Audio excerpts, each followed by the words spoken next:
Madam आ गए।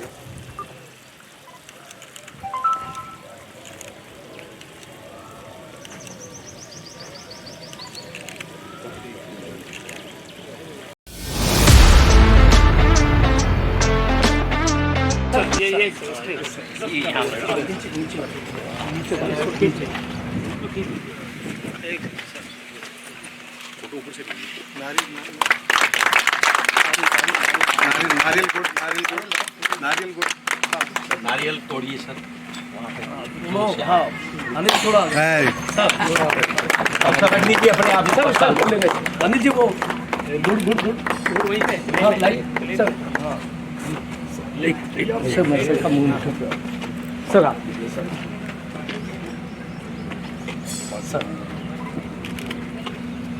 Sir sir please please हाँ अनिल जी ये नागिल हाँ बस सर ये लीजिए।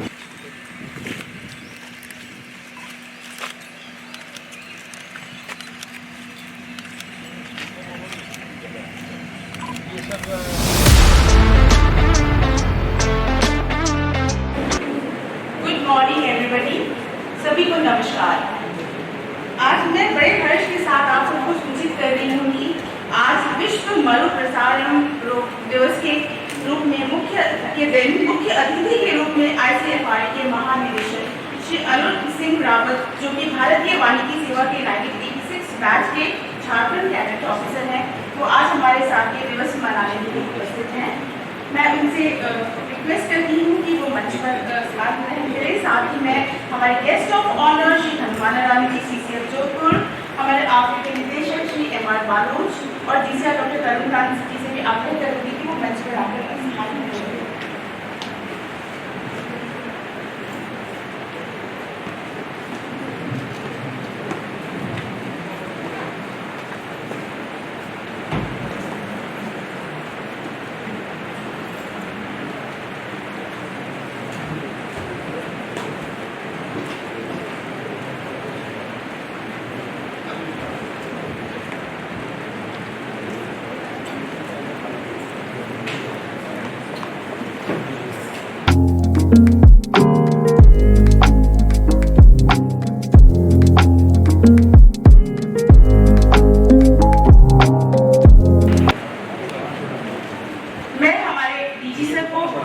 धन्यवाद देती हूँ कि उन्होंने हमारा आतिथ्य स्वीकार किया। और इसी कड़ी में मैं हमारे डायरेक्टर सर से रिक्वेस्ट करूंगी कि वो मुख्य अतिथि सर को साफा और बुके देकर के उनका स्वागत करें।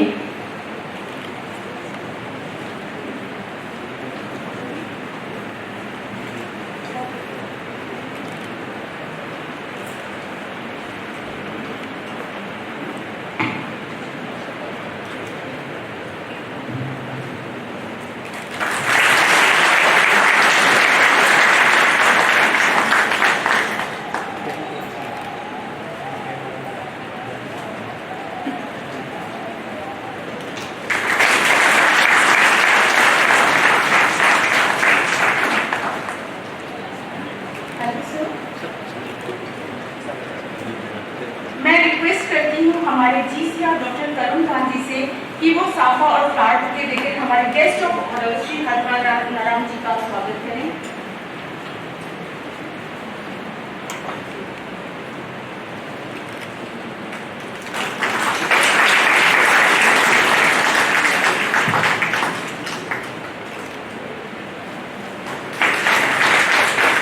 धन्यवाद सर।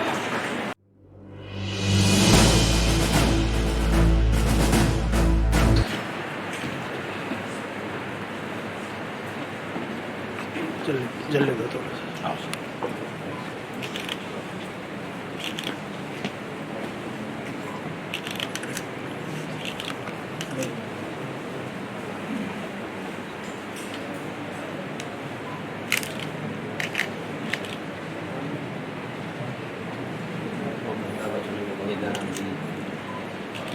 आइए जो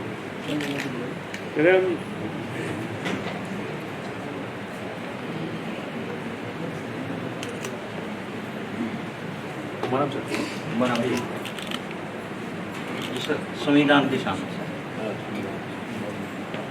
सबसे बड़ा भगवान से।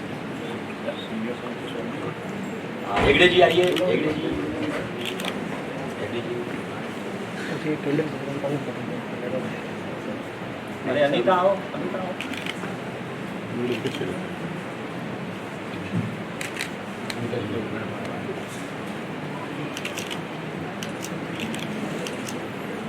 अरे जूते चलेंगे।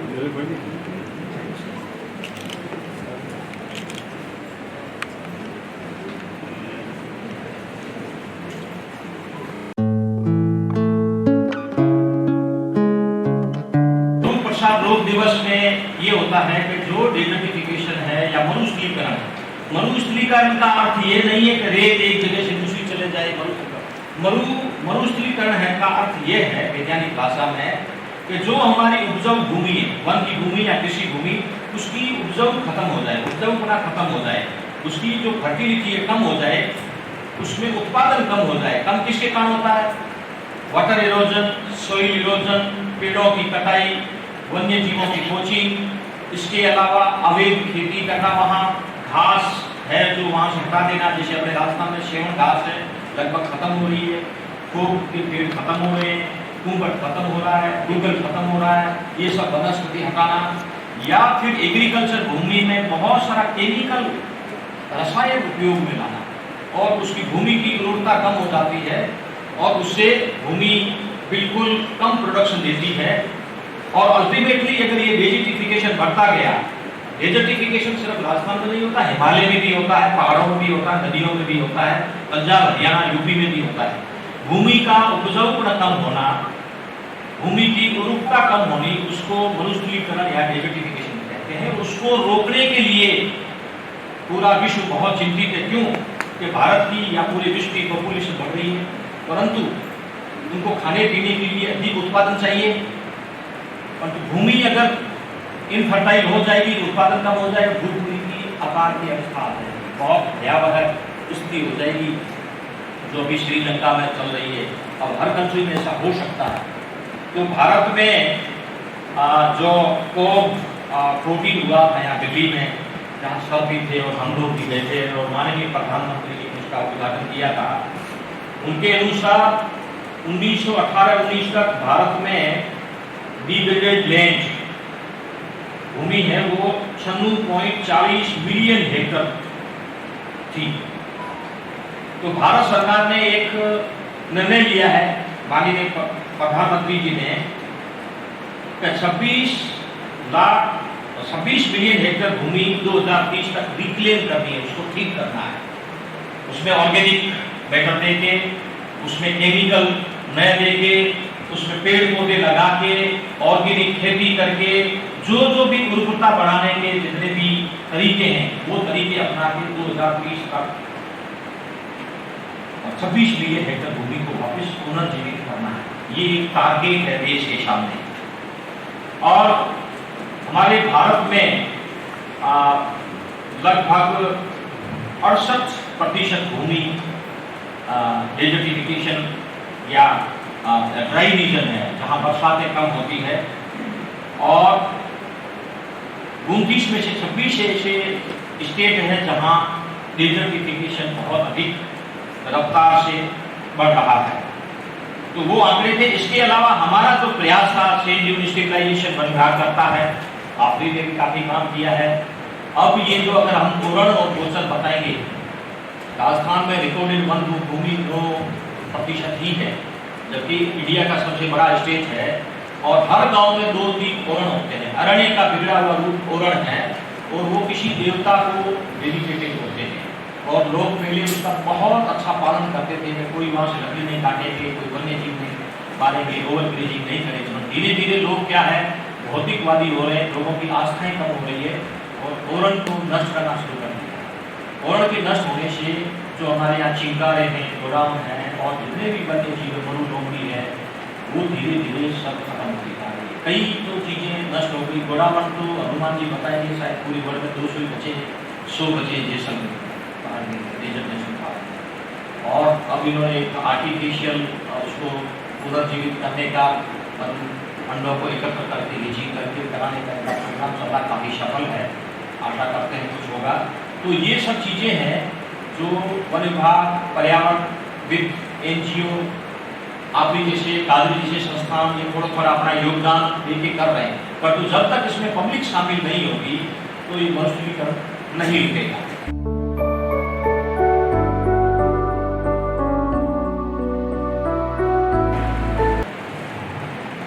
अब मैं हमारे guest of honour Shri Hanuman Ram ji से जोधपुर जी को संबोधन के लिए यहाँ पर आमंत्रित करना चाहूंगी।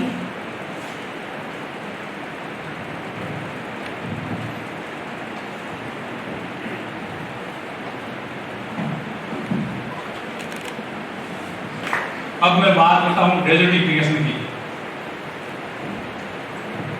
अपन गहराई से सोचें तो कितना नुकसान हो रहा है। ये जहाँ की मिट्टी एक धोरा है, 100 फीट ऊंचा धोरा है, वो वही रहेगा तो फायदा है। वो चलेगा, खेतों को दबाएगा, फिर हर जगह आधा फीट की लेयर आ जाएगी तो फिर वो जमीन खराब होती जाएगी। उसको रोकने का जरिया सिर्फ पौधा है और दूसरा कोई पौधा नहीं, दूसरा जरिया नहीं। वहाँ पौधा लगे, वहाँ झाड़ी लगे, वहाँ घास लगे और वो भूत वहीं पे रहे तो फायदे में है। वो चलेगा तो सब जगह नुकसान करेगा। तो इसके लिए जो एकदम चलते धोले शरीर चलता पानी की तरह बहती है मिट्टी गर्मी में, आंधी में, वो तेज आने सके 2 दिन में। तो सबसे पहले स्टाफ वो मल्चिंग करता है उसमें, जैसे सनिया, वहाँ की जो लोकल कुशे जैसे सनिया है, कीप है, रुई है, उनकी मल्चिंग करके उस पर आधा फीट वो हाइट पे बाहर निकला रहता है, आधा ब्रांच आधा अंदर रहता है। उससे क्या मिट्टी उठती है तो वहीं जम हो जाती है। उसके मल्चिंग के लाइनों के पास में जो लोकल सीड है घास के या उनकी सोल मिलता है और उनके सेंटर में प्लांटेशन करते हैं। तो सर ये मतलब दूसरा गांव आ रहा है, वहाँ मैंने बात की कि साहब ये पौधे नहीं लगे, उससे पहले हर आदमी दिन में कम से कम 50 ग्राम 100 ग्राम मिट्टी खाता है, क्योंकि खाना खा रहा है, मिट्टी उठ रही है तो अपने आप पेट में जाएगी। तो वहाँ पे पूरे देखो आप दौरे पर जाके तो जैसे दार्जिलिंग चाहे के बागान की तरफ पौधे दिखते हैं पूरे मतलब दौरे ठीक हुए। अब उनके कुछ वहाँ एक खुदा जो पोर्टलिस रहता है उसको बकरी बहुत लगती है। तो जो बकरी साल में एक बार बच्चे देती है वो 3 बार बच्चे दे रही है। पोर्टलिस की फलियाँ और उसके जो लीव्स है वो उसका सबसे बेस्ट। तो इससे फर्क था और सरकार की स्कीम चली, लोगों ने कोऑपरेट किया और इस समस्या का काफी हद तक मतलब निदान किया, कंट्रोल किया। और आगे ये जो कॉरिडोर की बात कर रहे हैं, इस तरह का यदि कोई प्रोजेक्ट बनता है तो ये भी इस डेजर्ट को रोकने में बहुत ही कारगर होगा। इसलिए आज यहाँ जो आए हैं, जो बाड़मेर, जैसलमेर, जोधपुर के जो बुद्धिजीवी है, वो एक प्रण लेके जा रहे हैं कि जितना पौधा जहाँ लग सकता है लगावें। कोई पौधा कटने की स्थिति में है तो उसको बचाने की कोशिश करें, कटने नहीं देवें। वर्ण बचाओ करो, कोई जंगल बचाओ करो। जैसा भी कोई कर्मचारी है, कोई अधिकारी है, कोई नागरिक है, कोई किसान है, वो कोई कम नहीं है, अपने आप में हस्ती है, उसका योगदान अतुलनीय है। यदि वो कोशिश करे तो बहुत कुछ कर सकता है। तो मैं उम्मीद करूँगा कि यहाँ जो भी विराजमान है अपने हृदय से अपने बच्चों को, अपने स्कूल में विद्यार्थियों को, अपने संगठन में अपने लोगों को मोटिवेट करेंगे और ये जो विस्तार हो रहा है रेगिस्तान का, उसको बचाने के लिए पूरे प्रयास करेंगे। पूरा प्रयास यही है कि जो भी वनस्पति है उसको बचाया जाए, बस यही एकमात्र समाधान है। इसके अलावा अभी कई विद्वान वैज्ञानिक गण संबोधित करेंगे। मैं यही मेरी वाणी को विराम देता हूँ। पुनः श्रीमान रावत साहब का यहाँ पे बहुत बहुत स्वागत है। वन विभाग की तरफ से बहुत बहुत इनका आभार है, बधाई और आगे प्रयास करें, इस राजस्थान की धरती को धन्य करते रहें। जय हिंद, जय भारत।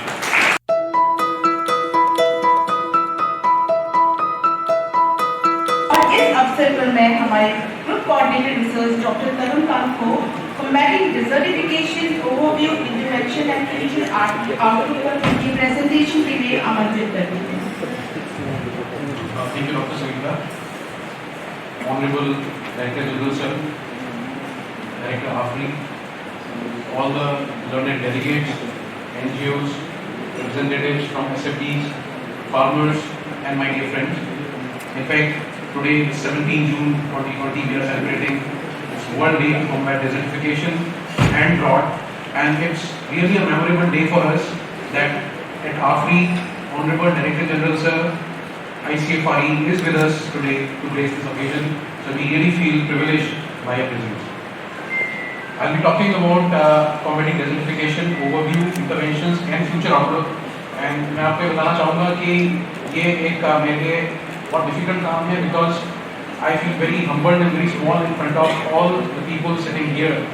यहाँ पे जो पर्यावरणविद बैठे हैं, जो महान हस्तियाँ बैठी हुई हैं, उन सब की प्रेजेंस में, और अभी हमने निदेशक महोदय को और हमारे guest of honour Hanuman Ram sir को सुना, और उनको सुनने के बाद, उनके एक्सपीरियंस को सुनने के बाद ये प्रेजेंटेशन देते हुए I feel very small and it's very difficult to in fact replace people like Dr. Ajit Singh and others who have worked on these lines at AFRI and their contributions.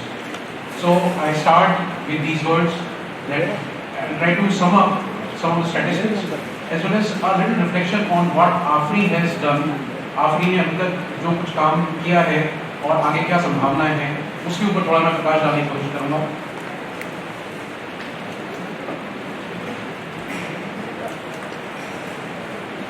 So ये land degradation की बहुत बात हो रही है. What is land degradation? Basically reducing biological diversity, desertification, land degradation and drought coupled with climate change are closely linked to deteriorating societal, economic and environmental well-being.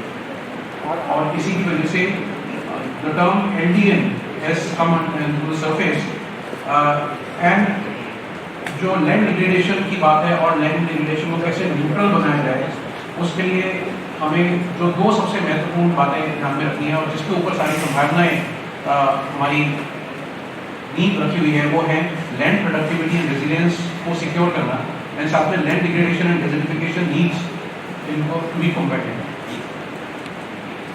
So we all know, ये सब बताने की जरूरत नहीं, हम सब desert में हैं. And but for the benefit of people who are connected online from other parts of the institutes, other institutes of the council, deserts, as we all know, are basically geographical units where semi-arid and arid conditions exist, and where the precipitation, water, moisture level is very very low. That is the key. And high evaporation, high transpiration is there, and there is very limited vegetation cover. आफरी में या जो हम western Rajasthan में और जितने भी लोग आज यहाँ उपस्थित हैं, हम लोगों के लिए ये कोई नई बात नहीं. हम हमारा ये हमारा लैंडस्केप है, ये हमारा परिदृश्य है. एंड यहाँ पे एक मैप आप देख रहे हैं. इस मैप में you can see in bluish colour, you can see the old deserts. The orange colour that you see here is are the deserts, the hot deserts. So ये जो पूरी बेल्ट है, ये डेजर्ट है, और इसमें यहाँ छोटा सा हमारा थार डेजर्ट है. Thar desert is in fact 17th largest desert on, अगर रैंक करें तो Sahara desert is the biggest. And इस पूरी बेल्ट में, इसके अलावा ऑस्ट्रेलिया में ये डेजर्ट पाया जाता है, which is hot desert. And cold deserts, as we all know, also exist, which are depicted in blue colour. जब हम बात करते हैं ड्राईलैंड्स की, डेजर्ट्स की, तो सबसे जो की डिफाइनिंग टर्म है दैट इज एरिडिटी इंडेक्स और एआई. आजकल एआई आर्टिफिशियल इंटेलिजेंस के लिए लोग ज़्यादा जानते हैं, but AI for people working in this space is aridity index, and it is a measure of ratio of annual precipitation and the total potential evapotranspiration. इसके हिसाब से there are 6 zones that have been created: arid, semi-arid, dry, subhumid, moist, subhumid, humid and perhumid regions. And if you look at this table, this is the national and global perspective of using aridity index. And as you can see, these are the 4 highly arid conditions or the scenarios in which hyper arid is a condition where annual rainfall is less than 100 millimeters, and that accounts for an aridity index or AI of less than 0.05. And in India, that area is around 7%. So hyper arid is quite well represented in India.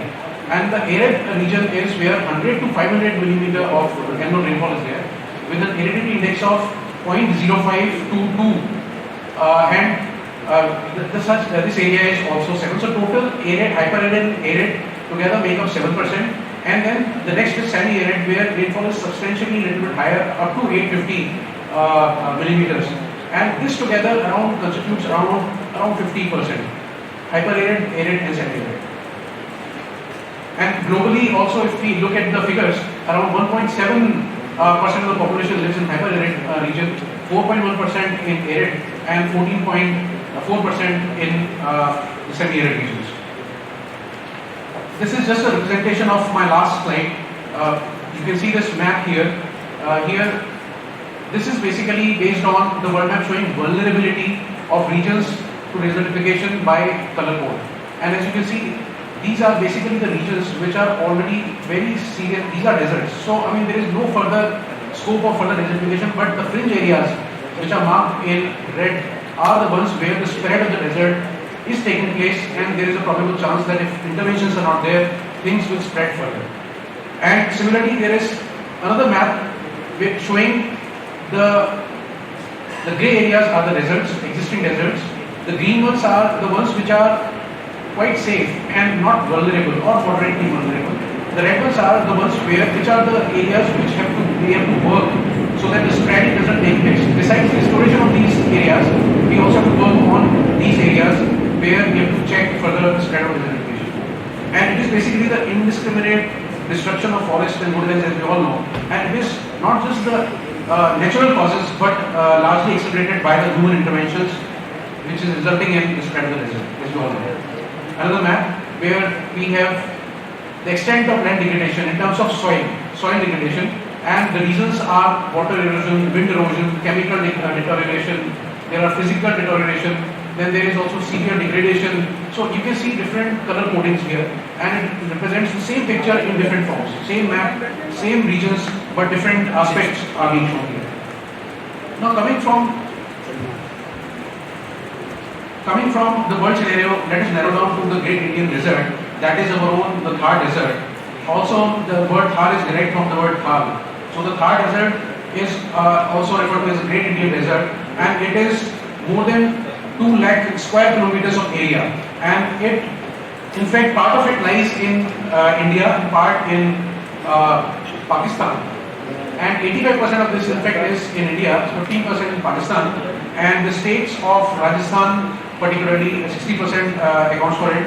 Then there is also some minor parts in Gujarat, Punjab, and then in the Pakistani part it is Sindh province of Pakistan, which forms part of this Great Indian Desert. The causes, as I have already said, are natural. Natural causes, we all know, have been existing from time immemorial, from the time it has always been there. This is the reason why desert exists. It's a natural ecosystem. But these are the anthropogenic factors which, in fact, because of human interventions, human manipulations, human greeds, we have got desertification is progressing and accelerated in a much faster rate. And these are the decreasing groundwater table has resulted because of that. Excessive irrigation, which has also caused secondary salinization of the land. And this one of the reasons why we have wastelands is also because to some extent excessive irrigation, and then deforestation, mining activities, that there are industrial effluents which are being spilled over on the land masses and into the water bodies. Then city waste is a big problem of the urban regions. Then there is population pressure, and also with human needs, we have population of cattle increasing, and overgrazing is a big problem. So impacts, as we all know, this slide very well depicts what are the impacts of desertification. We all are very well aware we are going through these times of climate change, and it has resulted in enhanced vegetation degradation, soil infertility, to the extent that the soils have become sterile, and worsened further by soil erosions. Forced mass migration has resulted in the past also, and even as the desert progresses, there is exodus of people. Then this has caused vulnerability of natural disasters. As we know, in the past 1 decade in the country, we have seen several natural disasters taking place. There have been flash floods, there have been a lot of things that have happened because of all this that man has done. Then rise of famines and poverty, rise of social conflicts, and extinction of the species. So land degradation, as we all know, if we look at some of the figures, global cost of land degradation has reached, this is a 2017 TERI report, $490 billion, and in India itself it is 31.27 billion rupees. that is the cost of degradation that we are paying right now. And to address this problem, at a global scale, the goal of lead degradation neutrality, popularly known as LDN, was established in the Rio Plus 20 outcome document, The Future We Want. And this LDN is something which those who may not know is basically the point zero or the point where we have to achieve, so that because we cannot stop development, we cannot stop some of the deterioration taking place, but how can we reverse it? So we have to do more of the activities which can bring back a restoration and make the processes more sustainable. And if we have more sustainable processes, that is where we can reverse the process. If not reverse, we can at least bring to the point zero, so that Earth can heal. That is the whole point of LDN. And it was in the 14th Conference of Parties that was held, which India hosted in Noida, and that's where Honorable PM had announced that India, which was supposed to do 21 million hectares earlier, it was further 6 million hectares was increased to 26 million hectares of degraded land to be rehabilitated back by 2030. And this is a big challenge.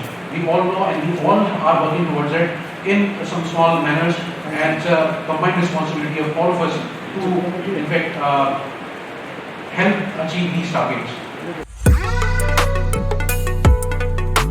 So, आगे बढ़ते हुए कार्यक्रम को आगे बढ़ाते हुए मैं आप सबको ये बताना चाहूँगी कि हमारे संस्थान में शीशम के 3 हाई परफॉर्मिंग क्लोन्स अभी हाल ही में रिलीज किए हैं, और इसी कड़ी में आज हमारे शीशम के क्लोन्स रिलीज हुए हैं, इसके बारे में पैम्फलेट्स हैं जिसका आज अनावरण किया जाएगा।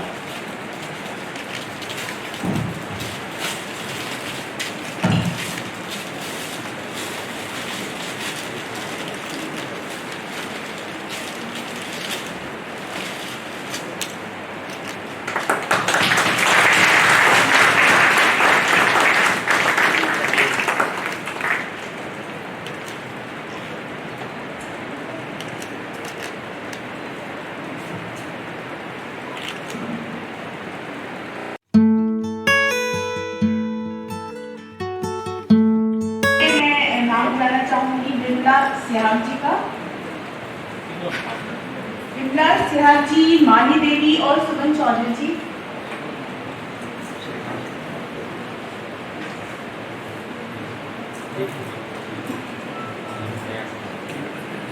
इसके बाद मैं बुलाना चाहूंगी भागाराम जी, दुर्गा राम जी, भंवर लाल जी, दयाल जी और रमेश जी को। मैडम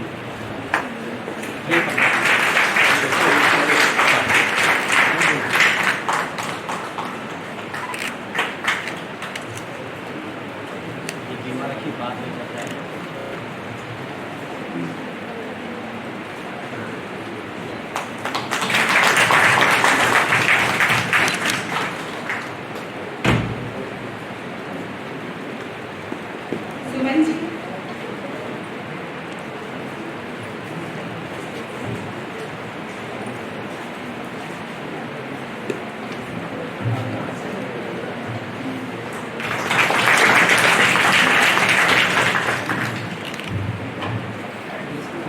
भागाराम जी,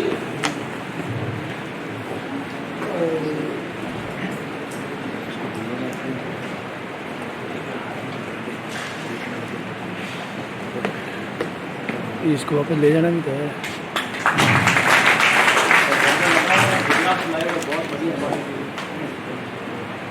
दुर्गा राम जी,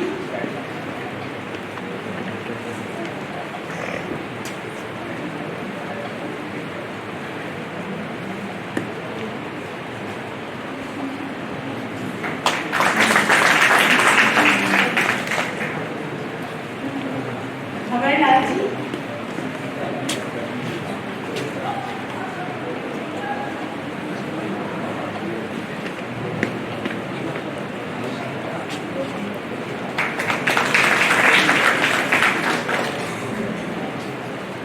मेरे को इधर आने दो, डायरेक्टर साहब नहीं आ रहे। दयाल जी,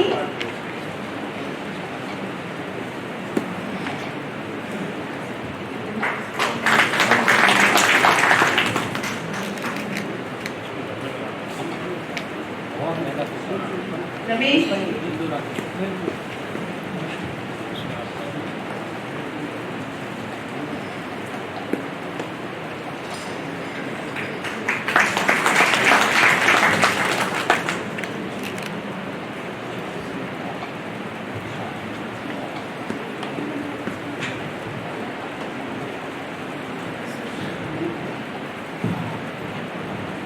जार्डन से पधारे हुए स्वामी पुरी जी को मैं आमंत्रित करती हूँ।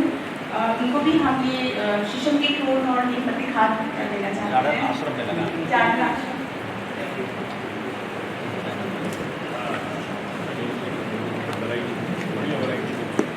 और डॉक्टर सुरेश जी को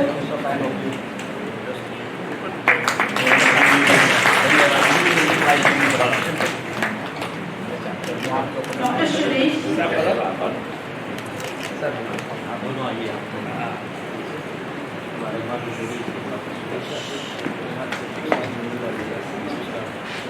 ये हमें पता है कि आप आश्रम में सुनते हैं कि ये क्लोन है। अच्छा एक सेकंड ये जना आराम से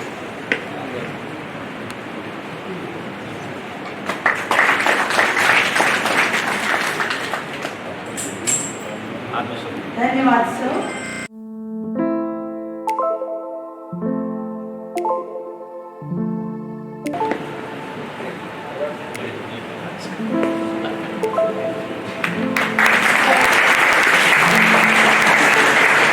डॉक्टर तरुण पाल साइंटिस्ट FTCR आफरी, इनको आफरी DS2 का कोर्स के लिए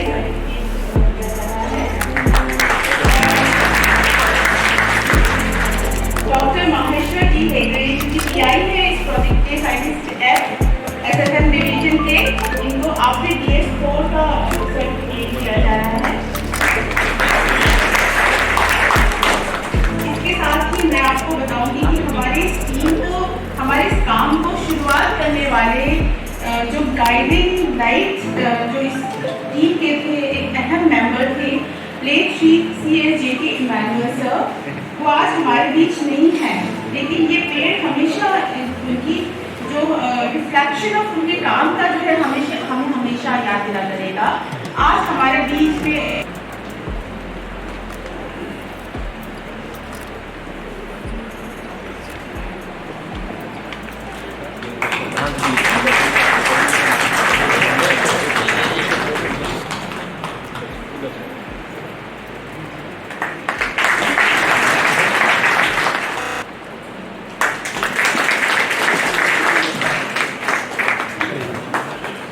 इधर आ जाओ, इधर एक जगह आ जाओ।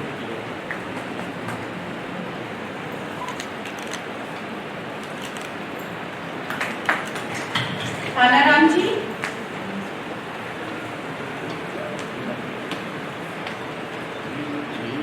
सोहन गर्ग सीनियर टेक्नीशियन,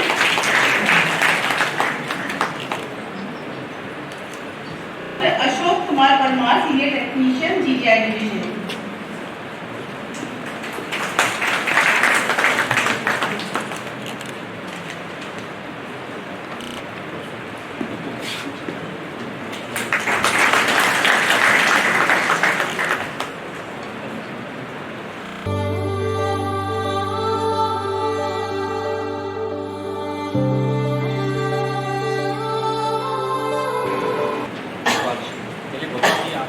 मैं भिजवा दूँगा फोटो आपने।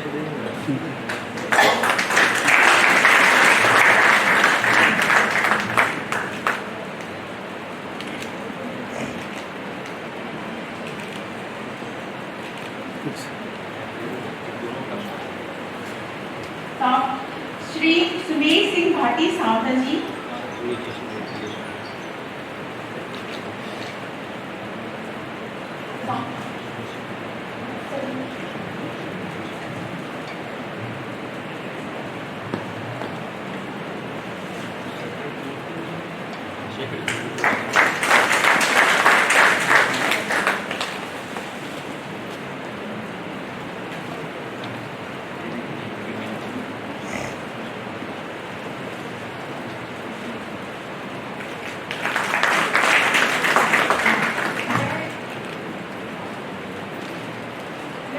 सभा को ये भी बताना चाहती हूँ कि श्री गोपाल सिंह जालोरा जी ने एक कविताएं बनाई है इस दिन के अवसर पर, और वो कविता को वो हमारे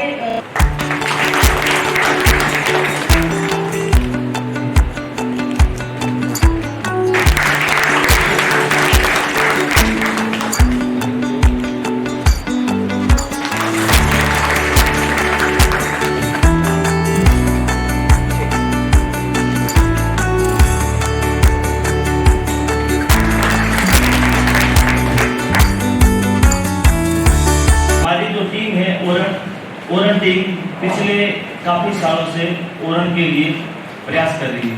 ओरण क्या है ये थोड़ा मैं आपको समझाने का प्रयास करूंगा कि जैसे एक होता है गोचर, एक होती है वन भूमि और एक होता है ओरण। गोचर विशेषकर गायों के लिए छोड़ा जाता है और वन जो पर्यावरण के लिए छोड़ा जाता है, और ओरण जो देवताओं के नाम से छोड़ा जाता है और जिसमें पर्यावरण संरक्षण भी होता है और वन्य जीव वगैरह भी उसमें आराम से पल सकते हैं। जैसलमेर जो भारतीय नहीं राजस्थान के एकदम पश्चिमी क्षेत्र पर स्थित है, वहाँ हर गांव में एक ओरण है, लेकिन हमारा जो क्षेत्र है वो एकदम सीमावर्ती है। सरकारी संस्थान भी वहाँ इतने पहुँच नहीं पाए और न हमें भी जागरूकता है। हमारी जागरूकता की कमियों के कारण उन ओरणों का आज जो विनाश हो रहा है, हम लोगों ने देखा कि कुछ करना चाहिए, तो सुमेर सिंह जी और हमने मिलकर प्रयास किया कि किसी का विरोध करने से अच्छा है कि हम अपने लोगों को जगाएं, तो वो स्वतः ओरण की रक्षा करेंगे तो ओरण बच जाएंगे। पिछले 2-3 सालों से हम पैदल जो ओरण है, कोई 50 किलोमीटर राउंड में है, कोई 7 किलोमीटर राउंड में है, कोई 20 किलोमीटर राउंड में है, 30 ऐसे 20-25 ओरणों की हमने पैदल परिक्रमाएं की। जो स्थानीय जो ओरणों के आसपास में जो गांव वाले रहते हैं उनको मोटिवेट करके कि आप चलो, आपका ओरण है, और हमने उनका सहयोग दिया। तो विशेष सरकार की तरफ से कहें या स्थानीय जनप्रतिनिधियों की तरफ से ओरण अभी तक रजिस्टर्ड तो न हो पाए, लेकिन जनमानस जरूर जागा है कि ये ओरण हमारे हैं और हमें इनको बचाना चाहिए। बालाराम जी साहब हमसे जुड़े हुए हैं और हमेशा हमारा हौसला अफजाई करते हैं, हमें मार्गदर्शन करते हैं। हमें सरकार से और जो संस्थान है उनसे यही चाहिए कि ये ओरण है ये बचे, और जो पेड़ कट रहे हैं वापस वहाँ कैसे पेड़ लगाए जाएं उनमें हमारा सहयोग करें। जय हिंद, जय भारत।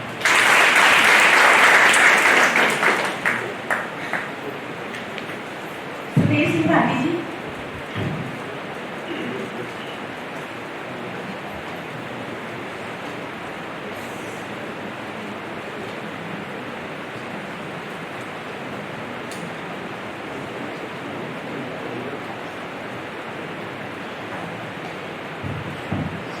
मंच और वैज्ञानिक गण, NGO और हमारे यहाँ बैठे हुए जो किसान भाई, सभी को प्रणाम।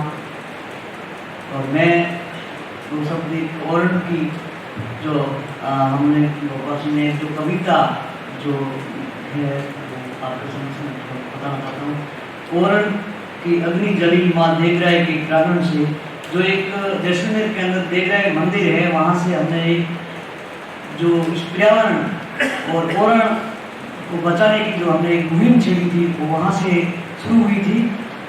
जो पैदल दल भक्तचरण देवी के खातिर पैदल दल बल साथ लिए वर्षों का संचित वन को दानव दल थे काट रहे, बेजुबान पशुधन के चारागाह पूंजीपति थे चाट रहे, बड़े जीवों की शरणस्थली शताधीश थे बांट रहे, जड़ी बूटी और दुर्लभ वन के ओरण सदैव भंडार रहे।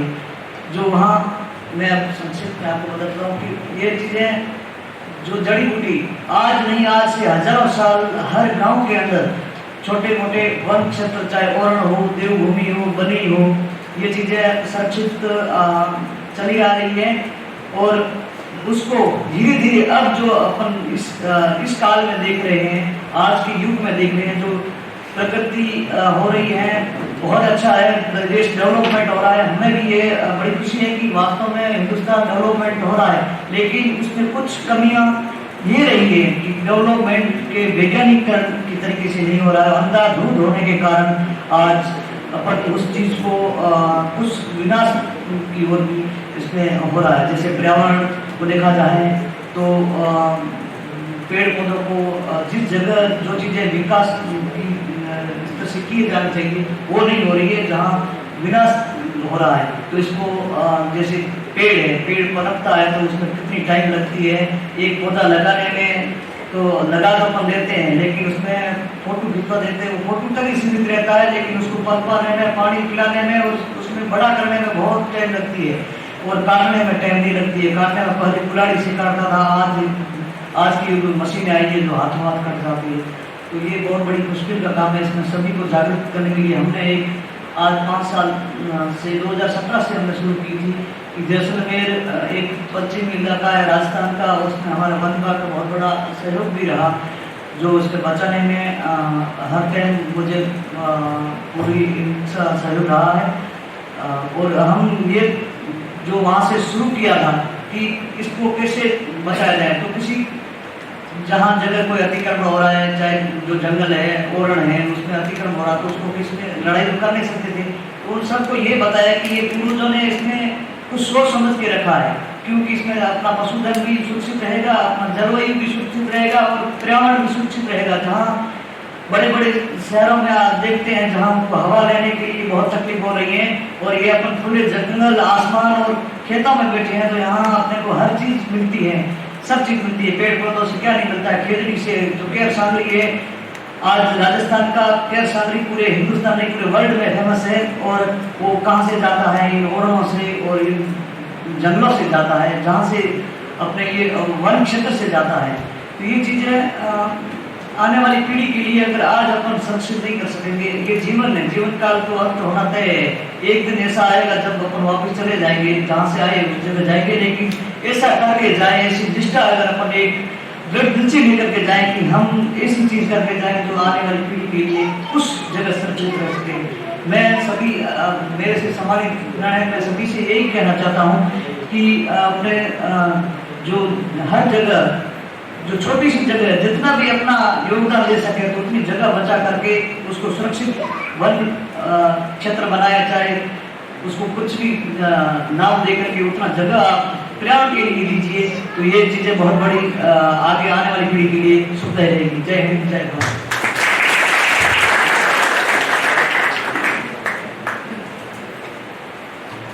आप दोनों का बहुत बहुत धन्यवाद।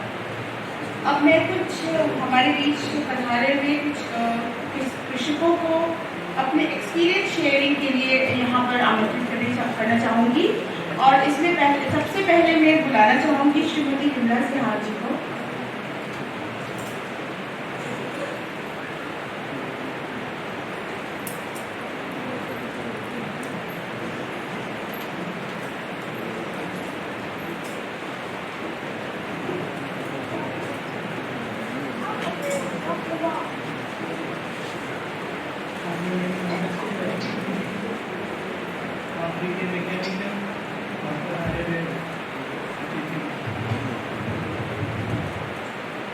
आज का दिन जो ये है, इसके अंदर ये बताया गया है कि अपना ओरण कैसे बचाया जाए। अपने पूर्वज जो थे, जब मैं बचपन की थोड़ी सी मुझे धुंधली याद है, बचपन में जब कभी खेत जाया करते थे तो जहाँ ओरण या गोचर होती थी, वहाँ से कभी बच्चे जो गाँव के बच्चे थे, मैं इतना नहीं समझती थी, लेकिन वो जब वहाँ से लकड़ी उठाते थे जलाने के लिए इकट्ठी करके घर ले चले, तो उस समय जो उनके पेरेंट्स होते थे वो उनको मना करते थे कि नहीं, यहाँ की लकड़ी नहीं लेनी है, यहाँ से अगर अपन ने जलाने के लिए लकड़ी ली तो अपने देवता जो है वो नाराज हो जाएंगे। उस जमीन के अंदर जहाँ रहता था खूब सारे पेड़ रहते थे, पशु पक्षी भी रहते थे, वहाँ पानी के लिए जल भराव की नाली भी होती थी, जिसके अंदर की जाके पशु भी पानी पीते थे, और जो ग्रामीण क्षेत्र के जो किसान खेती करते थे वो भी उसी से पानी लेके जब खेतों में काम करते थे तो वही पानी पी के अपना टाइम निकालते थे, उसी पानी से अपनी प्यास बुझाते थे। तो आज वो चीज़ें लुप्त होती जा रही हैं, तो उससे बड़ा मुझे भी ये आश्चर्य होता है कि जो हमारे पूर्वज थे वो इतने पढ़े लिखे नहीं थे, वैज्ञानिक भी नहीं थे, लेकिन उन्होंने फिर भी सोच समझ के इतना अच्छा तंत्र बनाया था कि उससे हर किसी को उसके हिसाब से हर चीज मिले। कि जैसे पर्यावरण के लिए पेड़ पौधे भी लगाए जाते थे, मतलब अपने आप लग जाते थे, कि उनको जब काटा ही नहीं जाता था तो वो आगे बढ़ते थे।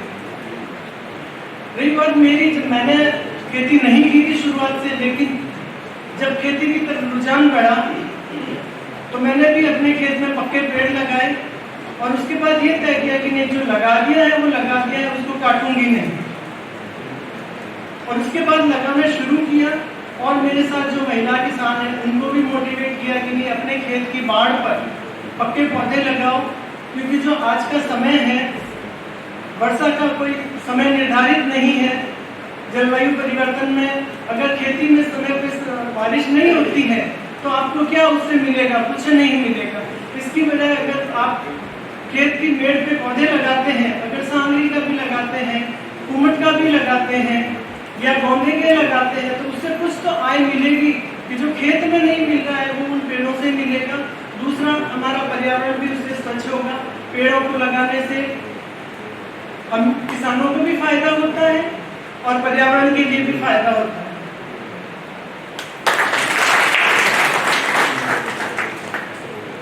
बहुत धन्यवाद वृंदा जी। अब मैं बुलाना चाहूंगी श्री दुर्गा राम पटेल जी को कि वो अपना एक्सपीरियंस शेयर करें 2 मिनट में।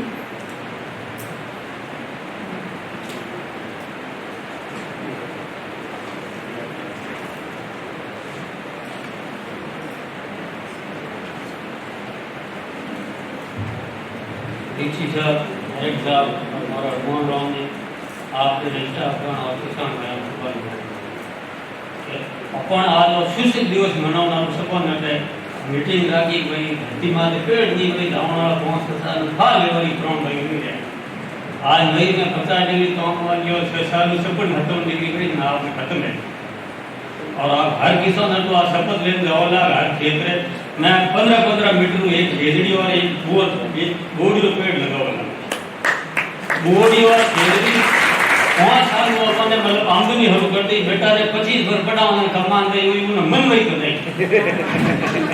और खेजड़ी मेड़ में एक उम्मत ये क्या लगा था अपना आप अलग अलग सीजन उन्हें आमदनी हरु करती 5 साल हर साल 10-10 पेड़ मेड़ में 10 खेत में लगाओ तो आने वाला 20-25 साल में आप किसान अपना आप समर्पित थी। इन बात का मारे तो हम भाई खाना गए क्यों है भाई तो हर साल 10 पेड़ खेत में जरूर लगाओला और उन्हें 5 साल सेवा करोला अपना भांडा बढ़ जाए कहीं ना।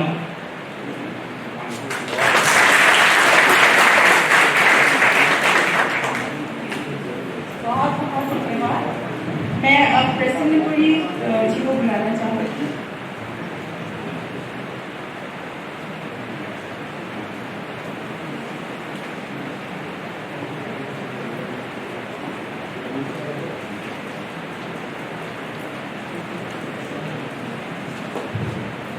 आदरणीय डीजी साहब, महाराज साहब, चौधरी साहब और तरुण कांत जी और सभी पर्यावरण प्रेमी साथियों, आज जो कार्यक्रम आपके अंदर आयोजित किया गया ये एक प्रकार से मेरे दृष्टिकोण से बड़ा यूनिक कार्यक्रम है कि इसने आम जनता को, इस कार्यक्रम से आम जनता को, जमीन पर काम करने वाले लोगों को, फील्ड में काम करने वाले लोगों को जुड़ा है।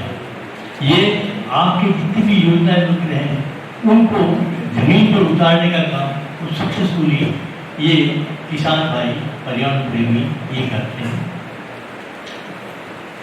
और आज का ये कार्यक्रम जो है रेगिस्तान को रोकने के लिए जो ये आज का दिन निर्धारित किया गया है, वैसे तो हम पर्यावरण प्रेमी रोज ही रेगिस्तान को रोकने का प्रयास करते हैं।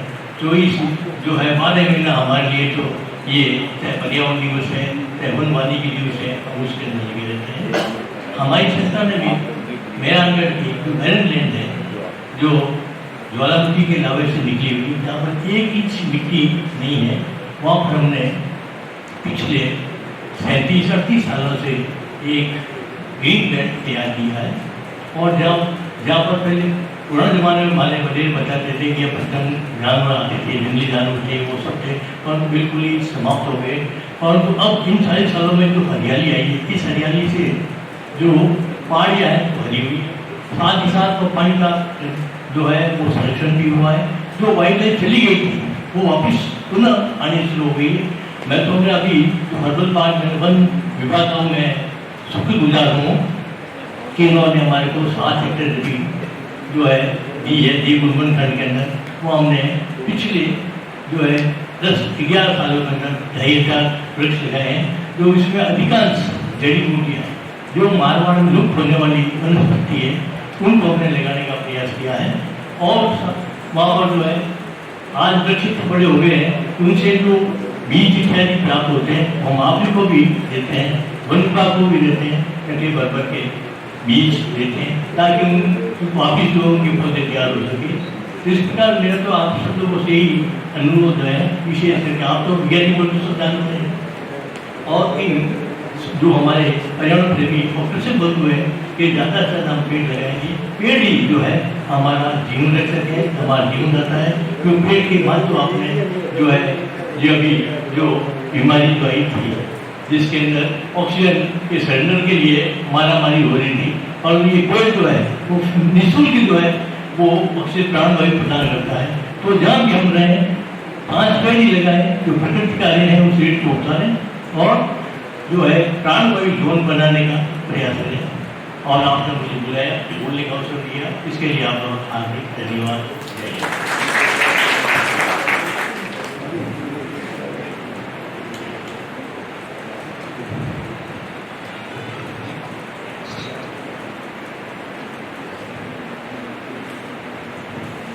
धन्यवाद।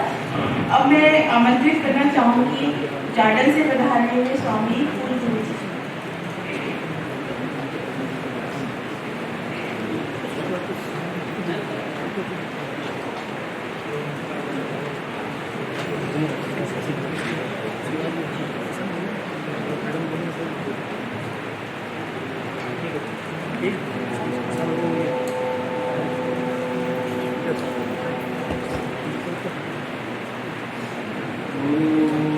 ब्रह्मा गुरुर्विष्णु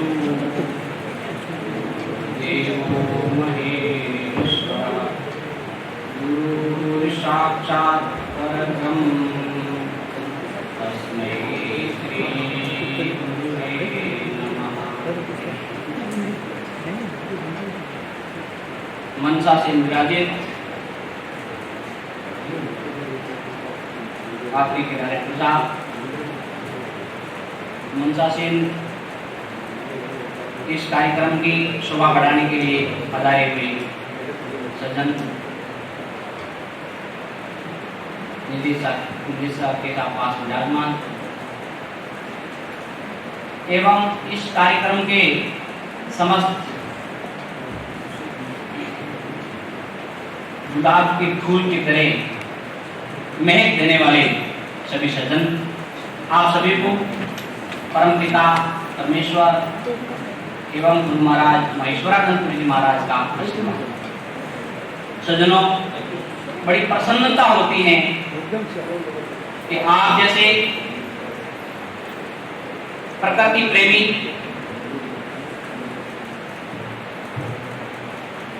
एवं वन संरक्षण जागृति का कार्य जब सुनने को और देखने को मिलता है तो आनंद की अनुभूति होती है।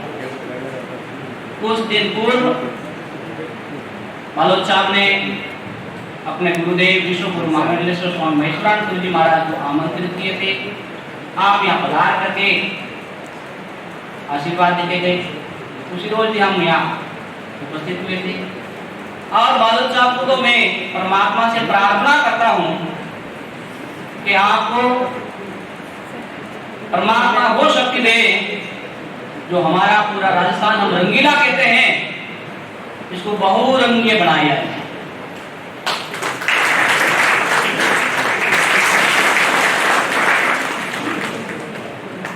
तो बहुत बहुत धन्यवाद स्वामी जी। अब मैं रामजी व्यास जी को यहाँ पर 2 मिनट के लिए उनके उद्बोधन के लिए यहाँ पर बुलाना चाहती हूँ।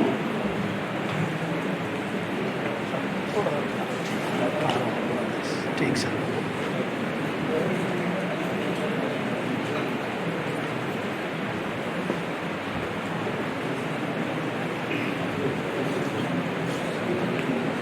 नमस्कार, खमाड़ी मंच पर विराजमान डायरेक्टर साहब और अन्य अतिथि महोदय, मैं बहुत बहुत आभारी हूँ। एक छोटे से आदमी को इतना बड़ा मोक्ष दिया है, जितना भी छोटा है और माया भी छोटा है। और किसी से लोग गलती हो गई हो तो आप इसी कमरे में माफ करना। घी जोड़े तक ये फर्क भी पड़े, घी जोड़े तक ये फर्क भी पड़े, और पानी जुड़े तो जीव बढ़े, और पानी जुड़े तो जीव बढ़े। 23 लाख एडवांस जो होगा वो हत्यारों के लिए नहीं, वो संपादन के लिए होता है। मैं जो महात्मा जो अपना उद्बोधन किया, मैं उनका बहुत बहुत आभारी हूँ। और आपके दिल में जो दर्द है वो मैं समझता हूँ। इसका अध्ययन हो 23/5 को एनजीटी जो दिल्ली के अंदर एनजीटी है उससे हो जाएगा। इसमें उमेश नगर की नहर, 5 करोड़ की नहर जो है हाईकोर्ट में हमारे पद पर फैसला हो गया और सरकार ने उसके अगेंस्ट में कहे कि मेरा मामला विशेषकर न्यायालय का है। उसके लिए मैं बालक साहब का बहुत बहुत आभारी हूँ। तो एक तो उनका कमरा का भी बंद नहीं रहता है, स्लीप देने की जरूरत नहीं है कि स्लीप दो अंदर जाओ, एक ये मुझे बहुत पसंद है, कभी भी जाओ उनका कमरा खुला रहता है। और इनका जो बोलने का जो एक उपयोग है वो इतनी बढ़िया घर आगे सोते सोते जाता है। आज मैं आपकी समझ से बता रहा हूँ कि आप ऑफिस जो है क्या यह नहीं होता, ये आपसे ऑफिस अहमदाबाद में होता है। 1985 की बात है जब तत्कालीन कपड़ा मंत्री थे अशोक जी, उस मैंने उनको कहा था कि अफ्रीका ऑफिस जो अहमदाबाद जा रहा है, तो उन्होंने कहा जमीन नहीं ब्याज थी। तो मैंने कहा कि ब्याज के बाद जो फॉरेस्ट लैंड है ये रिजर्व फॉरेस्ट है और खर्च मैंने 785 है, आप उनको याद रखो। और उनकी वजह से याद ऑफिस याद रखा। उसके बाद में राठौर साहब ने बालन साहब ने जो मुझे सपोर्ट किया और आज कितने लोगों को यहाँ ट्रेनिंग दी जा रही है, ये एक बहुत बड़ा बात है। ये कितने लोगों को रोजगार दिया जा रहा है, ये एक बहुत बड़ी बात है। मैं आपको ये बता दूं क्या पश्चिमी राजस्थान में कि मेरा विशेष संभव का मामला है, हाईकोर्ट और सुप्रीम कोर्ट एनजीटी तक मेरा जो है समय चलता रहता है। आज पश्चिमी राजस्थान में और जोधपुर में 8 वनखंड है, लाल सागर, बड़ा बाकर, व्यास की बावड़ी, देवपुर, माचिया और लाल सागर। आज 50,000 व्यक्ति को है पश्चिमी राजस्थान में, सिर्फ जोधपुर में इसकी कॉस्ट है 500 करोड़। 1 करोड़ अगर 10 लाख का है तो 50,000 मकानों की क्या कॉस्ट होगी। ये बहुत ही गहरा विषय है और उनके लिए उनका जो दर्द है बालक साहब को वो मैं समझता हूँ। आप उनको समझ गया, धन्यवाद।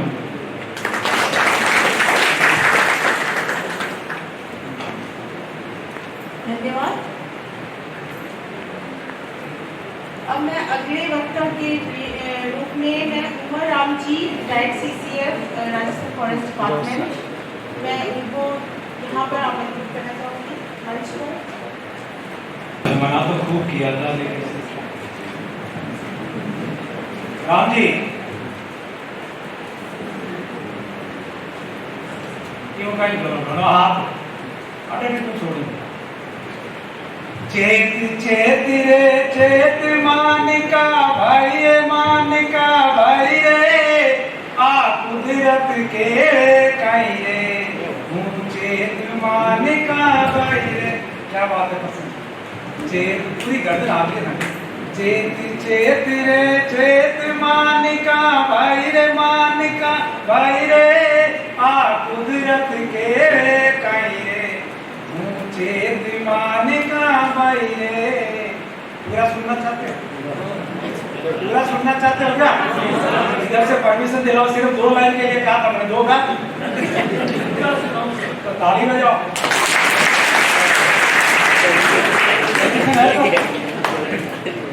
आदरणीय डीजी साहब, सर ये मारवाड़ी में है, हमारी यहाँ की लोकल लैंग्वेज में, और इसमें यही कहा जा रहा है कि मानव चेत जा गंदा मामला बहुत बड़ा। ये वाकई गड़बड़ है, कैसे गड़बड़ बताऊंगा आपकी तरफ। अगर आपको अच्छा लगे तो जरूर पेज पर ध्यान देना। शर्मा जी आप भी साथ आ जाइए।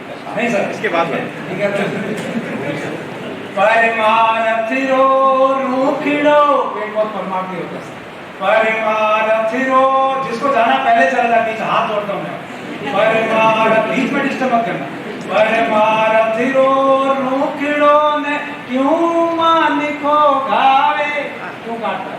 परमारथिरो रूखिड़ो ने क्यों मानिको गावे, अरे बिना खेवटिया उबर बापड़ो, बिना खेवटिया उबर बापड़ो, हाँसू काई ले कि घोरा बनिया रेगिस्तान कर ला झाड़ी कोनी मगर यार माते पानी दिया पतावा ऊंडा सूखी पड़ी गांव की नाड़ी जरा सो ध्यान तो कर लो कि धरती की तो घेरे और चेत चेत रे चेत मानिका भाई रे मानिका भाई रे आ कुदरत के काई रे चिड़ डाली पर बैठो रे मानिको पेड़ों से सारा जीवन चलता जिस डाली पर बैठा रे मान उसको क्यों जी काटे कुदरत रो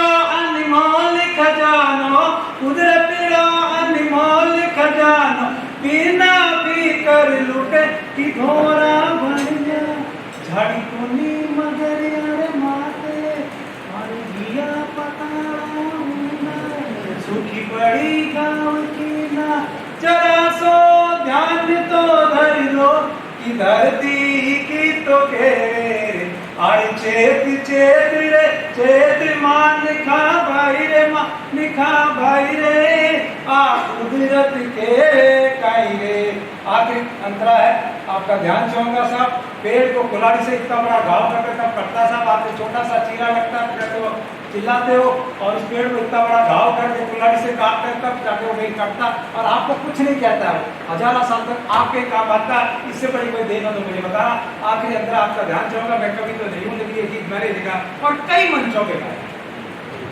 तीखी कुल्हाड़ी घाव मोटो कुल्हाड़ी को तीखी करता तो क्या प्लेट सकता तीखी कुल्हाड़ी घाव मोटो फिर भी कोनी रोए फिर होता तीखी कुल्हाड़ी घाव मोटो फिर भी कोनी रोए अरे रोवे ला तो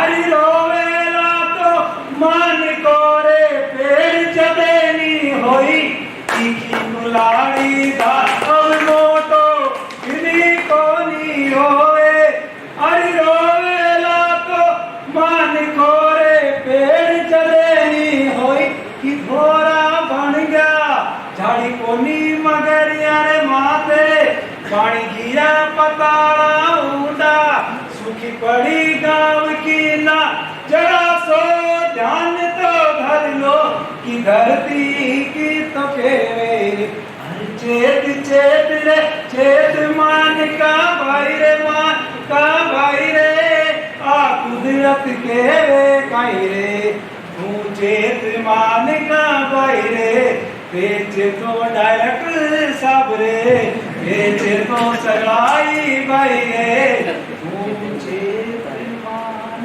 का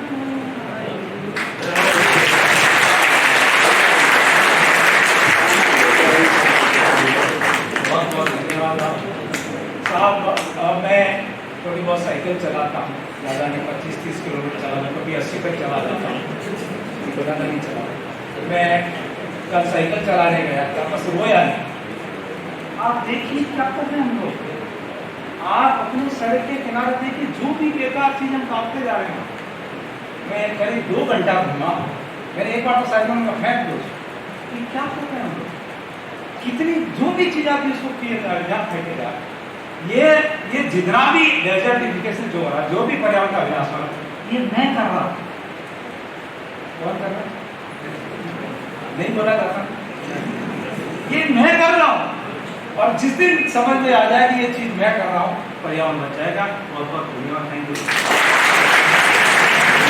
सर आपका बहुत बहुत धन्यवाद मैं अब माइक पे आमंत्रित करूंगी doctor T S. Rathore ex director आफरी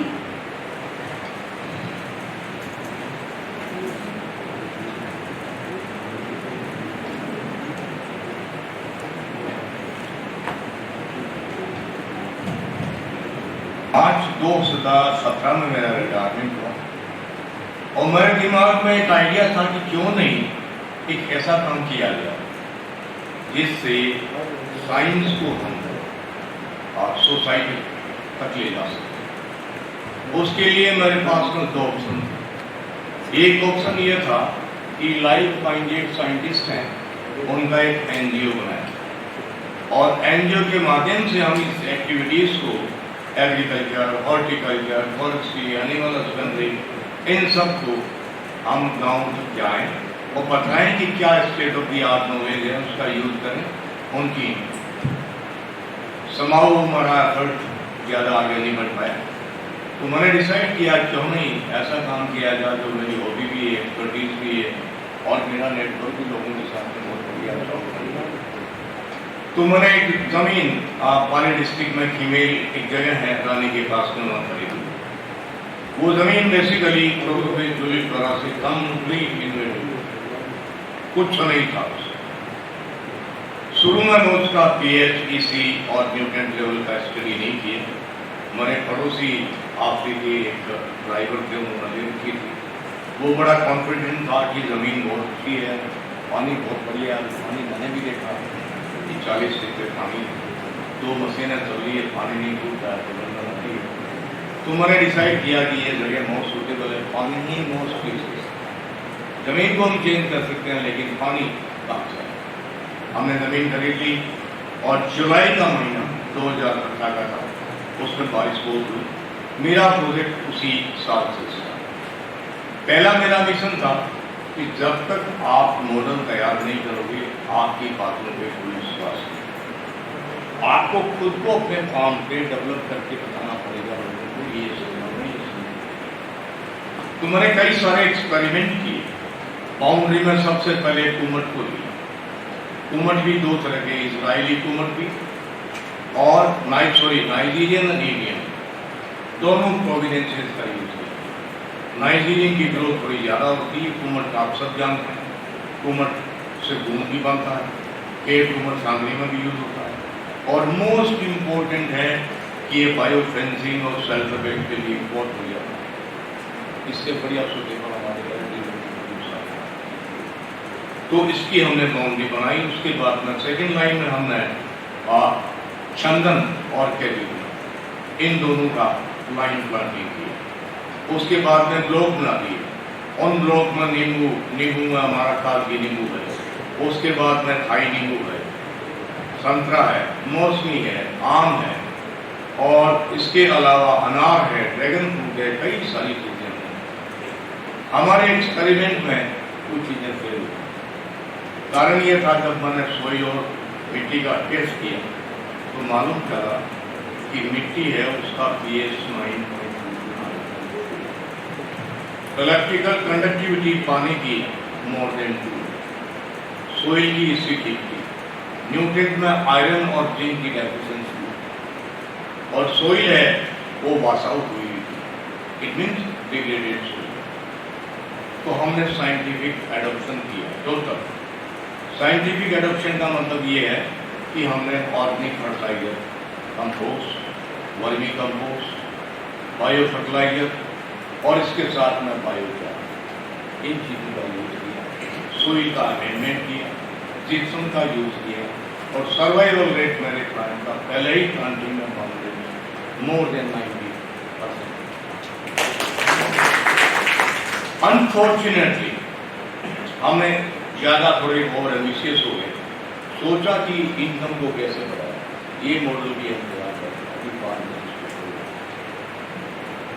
टोटल खेत में ड्रिप का इरिगेशन है, ऑटोमेशन है, कहीं भी फ्लडिंग नहीं है और खेती के लिए फव्वारा जारी है ताकि पानी का कंजर्वेशन हो, मिनिमम पानी का यूज हो और जितना जरूरत है उतना ही पानी यूज हो। हमने उनमें सब्जियां लगाई। उस टाइम तक सोई का pH और EC हमने टेस्ट नहीं किया। हम एंटिसिपेट ये कर रहे थे कि बगल वाला कह रहा है तो सही कह रहा होगा, और देखा गया कि सबसे पहले मैंगो साफ, उसके बाद में डाइबेक हमारे संतरे में आ गई, उसके बाद में मौसमी आ गई एंड फाइनली हमारी ये 2-3 क्रॉप है। फिर हमारे पास में जो मॉडल बचा जिसमें ग्रोथ एक्सीलेंट किया और मैं सबसे बढ़िया कुमट, डेजर्ट के प्लांट, चंदन की आउटस्टैंडिंग ग्रोथ, उसमें 3 तरह के होस्ट करने। चंदन में कैजुना लॉन्ग में यूज किया, हवन मारायना आर्बोरिया यूज किया, मीडिया रोगिया यूज किया। क्योंकि उस टाइम बहुत ज़्यादा हमारे पास हो। फिर सिस्टमेटिक एक संदर्भ की फाइल हो गई, उसमें हमने 3 टायर सिस्टम दिया। प्राइमरी होस्ट कंट्रोल कराना जिसको बोलते हैं राजधानी हो गया, इंटरमीडिएट होस्ट कैदिना को हेस्ट फॉर्म में लगाया और लॉन्ग टर्म होस्ट में आना हो गया। और इस मॉडल का सक्सेसफुल हमारे 4-5 चीजें आई। हाई गुआवा की ग्रोथ बहुत बढ़िया आई, सेकेंड कंप्यूटिंग एप्पल बेर आउटस्टैंडिंग ग्रोथ, बहुत बढ़िया प्रोडक्शन, लोग देख देख के लोगों ने कॉपी किया। उसके बाद में अनार का बर्ड्स का डैमेज ज़्यादा था, लोगों को कहा कि अजी अनार को आपको लगाना है, उसका प्रोडक्शन। ड्रैगन फ्रूट हमारे इस एरिया में नई ग्रोथ थी, ड्रैगन फ्रूट का मॉडल तैयार किया, वो सक्सेसफुल भी हुआ, प्रोडक्शन भी हुआ। और लास्ट 5 साल राजस्थान, गुजरात, हरियाणा, पंजाब, महाराष्ट्र, इन लोगों को हमने ट्रेनिंग भी करवाया और सर्विस भी दी, पर्टिकुलरली चंदन के कल्टीवेशन। और राजस्थान में लास्ट 3 साल में करीब 10,000 चंदन का प्लांटेशन अलवर से लगा के जैसलमेर तक लोगों को practically design, technical program, maintenance method, ये सब है। इसके अलावा जिनका फार्म फॉरेस्ट्री में इंटरेस्ट था उनको फार्म फॉरेस्ट्री में भी सपोर्ट किया। और हॉर्टिकल्चर में हॉर्टिकल्चर के एक्सपर्ट से हेल्प लेके फार्मर्स को मदद किया। पपाई के अलावा कौन सी ग्रोथ आ सकती है, फिर आ सकती है, उसका पूरा तो इस तरह से कोशिश ये की गई कि हम फार्मर्स की इनकम को कैसे इम्प्रूव कर सकते हैं। मेरे फार्मर्स पे, मेरे फार्म पे कम से कम 500 किसानों में और कई डायरेक्टर्स और यूनिवर्सिटी के वाइस चांसलर्स ने विजिट किया है। राजस्थान गवर्नमेंट का फर्स्ट प्राइज भी उसको मिला हुआ है। उसका साइंटिफिक मैनेजमेंट और इंटीग्रेटेड फार्मिंग को बेस लेके इसको सही किया और फार्म को एज ए ऑर्गेनिक फार्म का टेक भी दिया। तो ये एक छोटा सा मेरा एफर्ट रहा है कि पहले मैं करूं, फिर लोगों की मदद करूं, लोग देखेंगे तो उसको कॉपी करें। और ये जो मॉडल है डे बाय डे काफी पॉपुलर हो रहा है। कोई हाई एप्पल बेर को देख के बेर लगा रहा है, कोई गोला बेर को देख के लगा रहा है, तो कोई हमारा थार शोभा जो खेती की वैरायटी है उसकी ग्रोथ और उसकी फ्रूटिंग को देख के वो लगा रहा है, कोई चिक्कू को देख के चिक्कू लगा रहा है। और ड्रैगन फ्रूट पे लोग काफी अट्रैक्ट हो रहे हैं सिविल जैसे एरिया में। और चंदन की तो भरमार हो रही है हमारे यहाँ चंदन हो सकता है। तो इस तरह से ये छोटी सी हमने कोशिश की है, जिसके बारे में मैंने अपना एक एक्सपीरियंस आपके साथ शेयर करने की कोशिश की है। इस इंटरवेंशन में सबसे बड़ी बात ये रही कि टोटल मेरा साइंटिफिक नॉलेज है और यही सबसे बड़ा कारण है मेरे प्लांट का सर्वाइवल, ग्रोथ और आउटस्टैंडिंग परफॉर्मेंस। धन्यवाद, आपने मौका दिया। आपके साथ थैंक यू सर।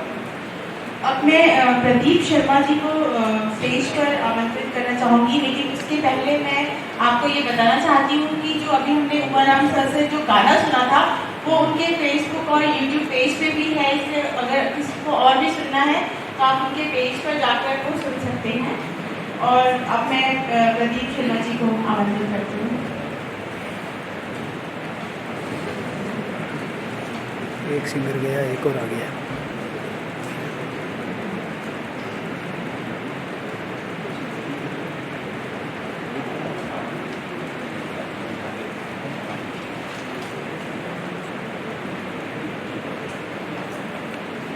मेरे प्रिय आत्म अफसर को मेरा आदर रखना। ये मानव तुमने क्या कर डाला है।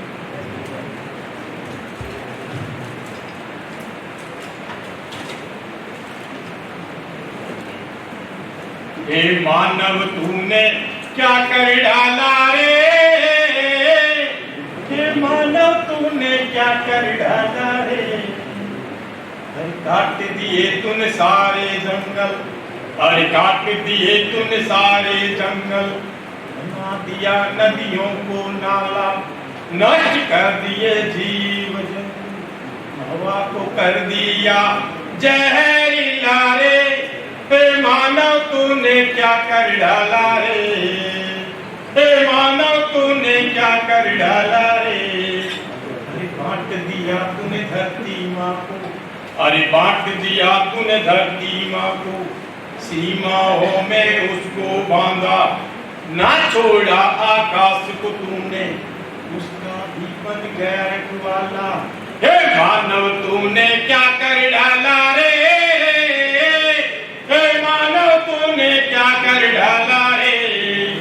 अरे नष्ट कर दिया पर्यावरण को, अरे नष्ट कर दिया पर्यावरण को, जिसने तुझको पाला पोसा, अरे हरी भरी धरती को तूने बंजर कर डाला रे, हे मानव तूने क्या कर डाला रे, हे मानव तूने क्या कर डाला रे। अभी अगर तू ना संभला तो, अभी अगर तू ना संभला तो, समय आएगा माँ विकराला। हे मानव तूने क्या कर डाला रे, हे मानव तूने क्या कर डाला रे, हे मानव तूने क्या कर डाला रे। धन्यवाद।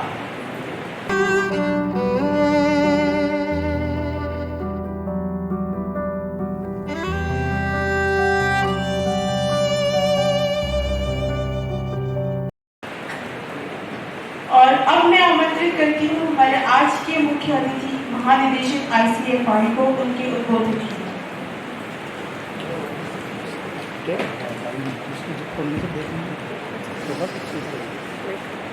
ऐसे करके हमको क्या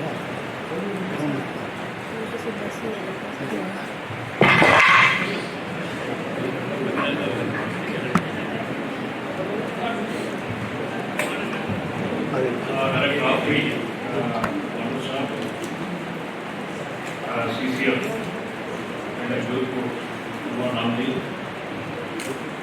हमारे GCR सीधा करो, सीधा स्टैंडिंग। और हॉल में बैठे हुए हमारे साथी राठौर साहब, माराम जी, स्वामी पुरी जी, प्रदीप शर्मा जी, मनफूल जी, हमारे बेगराम जी और आपी के अधिकारी, वैज्ञानिक, टेक्निकल सर्विसेज के सभी लोग, ministry staff, project staff, NGOs, हमारे किसान भाई और मुख्य रूप से वरुण बचाओ संघर्ष समिति जैसलमेर से आए सुरेश सिंह भाटी जी एंड गोपाल सिंह जहरोला जी। आज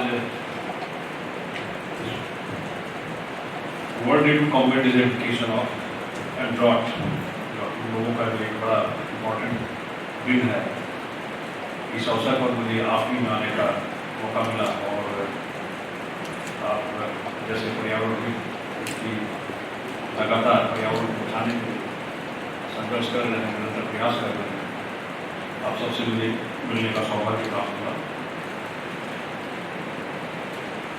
ये हमारा जो इंस्टीट्यूट है, इसका जो मेन उद्देश्य है, ये एरिड फॉरेस्ट में जो आपकी जो रिसर्च है उसको ध्यान करना, उसको आगे बढ़ाना है। और मुझे खुशी होती है बताने में, जैसा कि देख कर भी पता चलता है कि पूर्व में काफ़ी अच्छा काम यहाँ पे खासकर बीन पर किया हुआ है, चाहे वो किसानों ने जो भी वृक्षारोपण किया है, बहुत अच्छा काम यहाँ पे हुआ है। और पहले भी जो साइंटिफिक स्टडीज हो या इंडियन की रिसर्च की, उसमें हमारे वैज्ञानिकों ने योगदान दिया है। आज थोड़ा सा इसका स्वरूप एक स्पेशलाइज इंस्टीट्यूट से लगता है, थोड़ा बहुत जनरल टाइप का हम लोग का एक रिसर्च हो जाती है, इसमें कि मल्टी डिसिप्लिनरी रिसर्च है। लेकिन मेरे विचार से जो ओवरऑल उद्देश्य है वो है एरिड फॉरेस्ट रिसर्च, कि जो है आगे इसको काम करना है। आज के दिन हम लोग जो है जैसे जानते हैं कि ये जो हमारी ज़मीन है ये सबके लिए जो है कि बहुत इम्पोर्टेंट रिसोर्स है और इससे हमें हर किस्म की सर्विसेज हम लोग कॉलेज पर तो सर्विसेज आपको इसी में पेड़ भी है, इसी में खेती भी है, इसी में पानी भी है, इसी में आपका माइंस भी है और इसी में हमारे शहर भी है, गाँव भी सब कुछ है। बात इसमें यह है कि हम इसका जो है कि कैसे उपयोग करें जिससे कि जो इससे मिलने वाले हमें सर्विसेज हैं, सुविधाएँ हैं वो भी मिलती रहे और साथ साथ हम लोग जो है वो निरंतर रूप से मिलती रहे और हम भी अपना जो है जीवन यापन करते हैं। आज हम लोगों को यही करना है और जो इसकी थीम भी है वो यही है कि हम लोग सब ये काम करें। इसमें ये नहीं कोई शिक्षण संस्थान काम करे, कोई विशेष काम करे या कोई रिसर्च ऑर्गेनाइजेशन काम करे, ये सभी को करना है। तो हर कोई किसी न किसी रूप में हम लोगों की सिस्टम का स्टेक होल्डर है और हम लोग की जिम्मेदारी बनती है कि जो ले रहे हैं उसको हम अपने प्रकृति को देंगे। आज सरकार के कई विभाग में कहूँगा, चाहे वो विभाग है, चाहे हमारा एग्रीकल्चर है, चाहे रूरल डेवलपमेंट है, आपके ये किसी न किसी रूप में जमीन से जुड़े हुए जो भी उसको डिजर्टिफिकेशन को रोकने के लिए या उसकी उर्वरा शक्ति को बढ़ाने के लिए काम कर रहे हैं। ऐसा नहीं काम नहीं कर रहे, सभी काम कर रहे हैं। आज से भी काफ़ी पहले से काम ये कोई ये भी कहूँगा कि नया काम हम लोग जो है शुरू कर रहे हैं। सिंपली ये है कि नया रूप इसको दिया जा रहा है, लेकिन अलग अलग विभाग काम कर रहे हैं। इससे यही पता चलता है कि कौन क्या काम कर रहा है, ये डायरेक्शन क्या है उसकी। जैसे हम लोग आज की इकोसिस्टम को डिफाइन करते हैं, वैसे ही इकोसिस्टम भी है। अगर उसको सभी मिलकर किस डायरेक्शन में ले जा रहे हैं उसका पता चल नहीं पाता है। जो मेन प्रयास यही है इसमें कि सभी मिलकर काम करें। हम लोगों की जो पॉलिसीज़ है, अगर हमारी नेशनल फॉरेस्ट पॉलिसी है, कोई एग्रो फॉरेस्ट्री पॉलिसी है, कहीं एग्रीकल्चर से रिलेटेड पॉलिसी है, सॉइल कंजर्वेशन के जो मैंडेट है, सभी एक जगह हम लोगों को दिखाई दें और एक बड़े भूभाग में हम लैंडस्केप को लेकर अगर उसको काम करें तो निश्चित रूप से हम लोग सभी जो भी काम कर रहे हैं वो दिखाई भी देगा। न केवल दिखाई देगा और उसका असर भी सबको नजर आएगा कि किसी एक जो है कि लैंडस्केप में काम करना है, फॉरेस्ट डिपार्टमेंट का काम क्या होगा, एग्रीकल्चर का क्या होगा, ताकि एक इंटीग्रेटेड वे में उस एरिया का डेवलपमेंट हो। तो इसलिए जो है कि चाहे वो एक पॉलिसी के लेवल पे हो, चाहे वर्क के लेवल पे हो, कहीं ना कहीं हम लोगों को उसके इंटीग्रेशन की जरूरत है। आज की डेट में हम लोग अगर देखें तो चाहे वो ह्यूमन पॉपुलेशन हो, चाहे वो कैटल पॉपुलेशन हो, चाहे हमारी एक्टिविटीज हो, कि लगातार जो है किसी न किसी तरह से हमारे संसाधनों पर जो है असर डाल रही है। इसलिए हम लोगों को ये जरूरी लगता है, खास करके रिसर्च ऑर्गेनाइजेशन कि हम लोग आगे बताएं कि क्या इसका असर हो रहा है, इसका उपाय क्या है, कौन सी ऐसी प्रजातियाँ यहाँ पे लगाई जा सके, उनका एडवर्स इम्पैक्ट। ऐसा नहीं कि कोई ऐसा शोध कर रहा है कि उससे उल्टा जो है कोई कंट्रोवर्सी हो जाए उसमें। और ख़ास करके हमारा जो ये डेजर्ट इकोसिस्टम है जहाँ पानी पहले से ही कम है, ऐसी प्रजातियाँ हम लोग देख के जो पानी है उसका संरक्षण रहे, पर साथ साथ जो पेड़ पौधों से मिलने वाली सुविधाएँ हैं वो भी आम जनता को मिलती रहे। बड़ा अच्छा लगा आज कि हम लोगों ने कुछ शीशम के क्लोज जो की काफ़ी समय से आपने इसमें प्रयास करता और ये करीब 25 साल की लोगों की मेहनत थी कि इन्होंने जो है शीशम की क्लोज को डेवलप की और आज तक टोकन के रूप में इसको ये कहा जाए कि टोकन के रूप में दिखाया कि हम लोगों ने डेवलप किया हुआ है। और प्रयास रहेगा हमारे निदेशक महोदय का यहाँ पे और हमारे साथी वैज्ञानिकों का भी कि उसको मल्टीप्लाई करें, उसके लिमिट्स तैयार करें और अधिक से अधिक संख्या में हम लोग लोकल लोगों को दें, जिससे कि एक जो उद्देश्य है कि हमें जो है फार्मर्स की इनकम को डबल करना है, इंडस्ट्री की रिक्वायरमेंट को मीट आउट करना है, उसका जो उद्देश्य है उसके वजह उनको एक उसको अचीव कर सकें। हमारे पर्यावरण निश्चित रूप से बहुत अच्छे काम कर रहे हैं और मैं भी ऐसे क्षेत्र से हम यहाँ में लोगों ने बहुत अच्छा काम किया है। बहुत अच्छा लगता है कि कुछ लोग जो है अपना सब कुछ छोड़कर पर्यावरण के बचाव के लिए काम करते हैं। यहाँ पे उरण जो है जिसको कि हम लोग यूजली जो है सेक्रेट ग्रुप्स जो बोलते हैं और ये अलग अलग जगह में अलग अलग नाम से बोला जाता है। मैं झारखंड राज्य का जो है वो वनाधिकारी ग्रुप वहाँ सरना नाम से उसको बोला जाता है, सेक्रेट हमारे ग्रुप। और निश्चित रूप से जो कि बायोडाइवर्सिटी के एक रिपोजिटरी है हमारी चाहे रीजनल पार्ट हो चाहे इम्पॉर्टेंट स्पीसीज हो वहाँ पे है।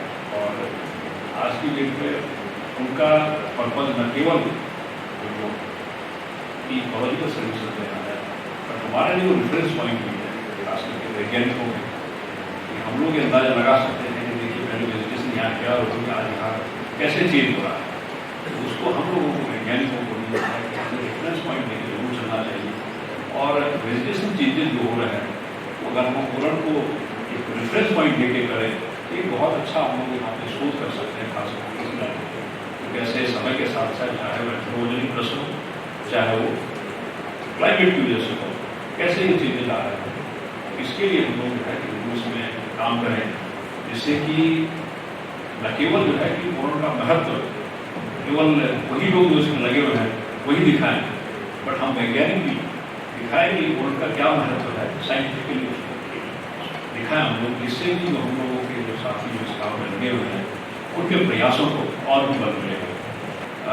मैं एक बार जो है फिर हमारे राणो साहब को बधाई देता हूँ कि उन्होंने इस स्तर पर इस कार्यक्रम का आयोजन किया और साथ साथ सभी लोग इसमें पार्टिसिपेंट्स थे हमारे किसान भाई NGOs और हमारे फॉरेस्ट डिपार्टमेंट के सीनियर ऑफिसर्स जो भी लोग यहाँ आए मैं निश्चित रूप से उनका हार्दिक दिल से बधाई देता हूँ कि इस कार्यक्रम को इस दिन को सफल बनाने में आज उन्होंने सहयोग किया। बहुत बहुत धन्यवाद। अब मैं डीजी सर से रिक्वेस्ट करूंगी कि आफरी द्वारा उरण पर लिखी गई किताब सुमेर सिंह जी और जालोरा और श्री गोपाल सिंह जालोरा और श्री सुमेर सिंह भाटी सावता जी को वो प्रेजेंट करें।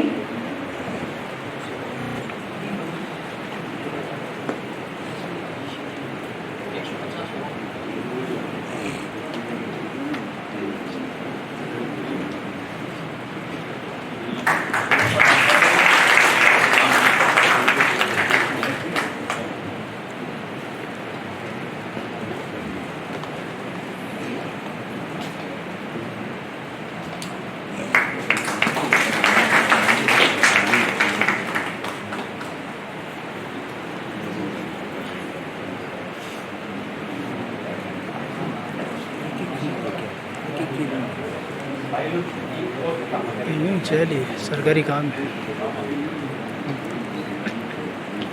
व्यूवर्स बड़े कम है बड़े ऐसे ही हाथ में लेके खड़े हैं।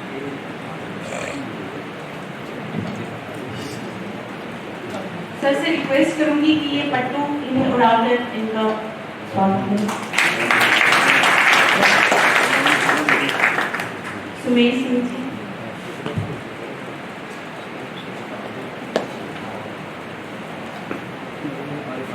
नहीं जा गोविंद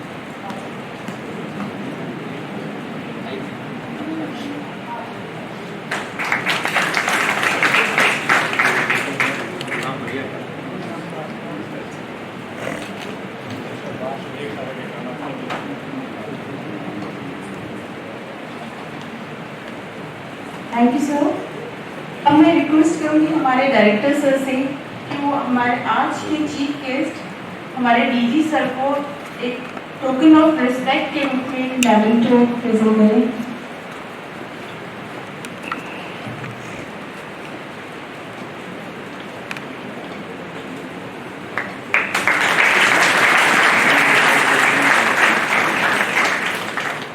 मैं रिक्वेस्ट करूंगी हमारे जीसीआर डॉक्टर करीमखान से कि वो हमारे गेस्ट ऑफ ऑनर को एक मेमेंटो प्रेजेंट करें।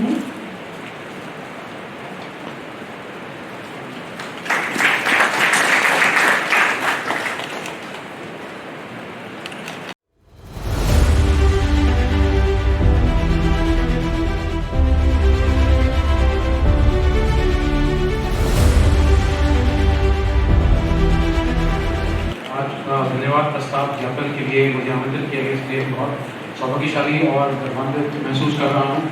17 जून का आज का ये दिवस हमारे लिए बहुत ही यादगार और हमारे लिए एक स्पेशल महत्व रखता है।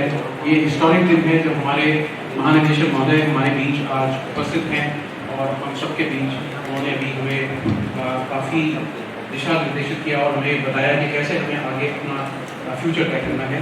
So it's really an honor for us to have Honorable Director General Sir with us today, and on behalf of AFRI Jodhpur and on the entire behalf of all present here, so we convey our deep, heartfelt thanks to you, sir, for gracing this occasion of WDCED 2022 event and sharing with us your vision of excellence in scientific research. Sir हम आपको पूर्ण रूप से sir इस बात के लिए sir आपको हम प्रॉमिस करते हैं कि we will be so following what you have said and we'll be taking it in proper letter and spirit what directions you have given to us, sir. And we all are really happy and encouraged by your guidance, sir. We assure you to continue to work in the direction of scientific excellence for the society, for the common man. So we also thank the guest of honor, Shri Hanuman Ji, CCF Wildlife Jodhpur, for his gracious presence. We are enlightened by your words. Thank you for gracing this occasion. I also wish to express my sincere thanks to all the learned dignitaries, all the NGOs, the farmers, सभी किसान भाई जो हमारे साथ जुड़े हैं, उन सभी का मैं तहे दिल से धन्यवाद ज्ञापित करता हूँ। And I think that आने वाले समय में हम सब मिलजुल के इसी तरह से कार्य करेंगे और जो पर्यावरण के लिए जो काम आफरी कर रहा है और सब मिलकर कर रहे हैं उसको सादा तरीके से किया जाएगा। मैं खासकर कुछ नाम लेना चाहूँगा। हमारे बीच हमारे ex director doctor TS Rathore sir, Prasannapuri Goswami ji, Shri Gopal Singh ji, Shri Sumer Singh Bhati ji, Shrimati Vimla Siyag ji, Shri Ram ji Vyas, Uma Ram ji sir जो कि केवल एक पर्यावरणविद नहीं है, एक शोमैन भी हैं और अभी सभी आप लोगों ने देखा उनकी स्वरचित कविता, उनके गीत बहुत प्रचलित हैं और अपने तरीके से वो उसको लोगों तक पहुंचाते हैं, मैसेज देते हैं और बहुत सक्सेसफुली देते हैं। श्री वेगा राम जी और पधारे हुए स्टेट फॉरेस्ट डिपार्टमेंट से जो गेस्ट हैं, उसके अलावा ओम संस्थान से पधारे श्री स्वामी फूलपुरी जी, आपने बहुत इम्पोर्टेंट मैसेज एनवायरनमेंट का दिया और कैसे प्रकृति और स्पिरिचुअलिटी को कैसे जोड़ा जा सकता है। साथ ही श्री प्रदीप शर्मा जी और बाकी सभी लोग जो आज इस कार्यक्रम में जुड़े हैं, उनका बहुत बहुत शुक्रिया, बहुत बहुत धन्यवाद। और मैं भूलवश अगर मेरे से कुछ नाम मिस हो गए हैं तो उसके लिए मैं एंड साथ ही प्रोफेसर जाखड़, प्रोफेसर परिहार हमारे बीच मौजूद हैं, उनका बहुत बहुत धन्यवाद। मनफूर सिंह साहब ये साहब हैं, आप सभी का जुड़ने के लिए, आप के इस कार्यक्रम की शोभा बढ़ाने के लिए बहुत बहुत धन्यवाद। साथ ही मैं प्रिंट और इलेक्ट्रॉनिक मीडिया से आए हुए हमारे जो सज्जन हैं उनके लिए इसका वाइड कवरेज करने के लिए और इस इवेंट को कवरेज करने के लिए, साथ ही आशीष वर्मा जी जो मीडिया एंड कम्युनिकेशन ऑफिसर हैं प्रेस इन्फॉर्मेशन ब्यूरो के, उनका मैं बहुत बहुत धन्यवाद ज्ञापित करता हूँ। साथ ही स्पेशल थैंक्स जो हमारे निदेशक महोदय हैं, उनके जो उनकी लीडरशिप में, उनकी गाइडेंस में और उनके ट्रस्ट और उनके फ्री हैंड देके जो वो हमें हमेशा काम करने के लिए प्रेरित करते हैं, उसके लिए मैं MR बालोद सर हमारे निदेशक महोदय के लिए बहुत बहुत धन्यवाद। एक राउंड ऑफ अप्लॉज करें तो उन्होंने हमें इस कार्य को निष्पादित करने की प्रेरणा दी और साथ में जो कमेटीज़ फॉर्म हुई, उस कमेटीज़ के चेयरमैन और साथ में टीम मेंबर्स जो थे, उन लोगों ने जिस तरह से इस कार्यक्रम को दिन रात एक करके पिछले 2 हफ्ते से सब लोग लगे हुए हैं और इस कार्यक्रम को सक्सेसफुल बनाने में जो भूमिका निभाई है उसके लिए बहुत बहुत धन्यवाद, बहुत बहुत शुक्रिया। साथ ही मैं पॉइंट आउट करना चाहूँगा कुछ स्पेशली जो IT सेल है, FNS जो डिवीज़न है फैसिलिटी एंड सर्विसेज, उनके लोग, IT सेल के लोग, उन्होंने खास इसमें भूमिका निभाई है और बहुत बड़े पैमाने पर उस कार्य को किया है।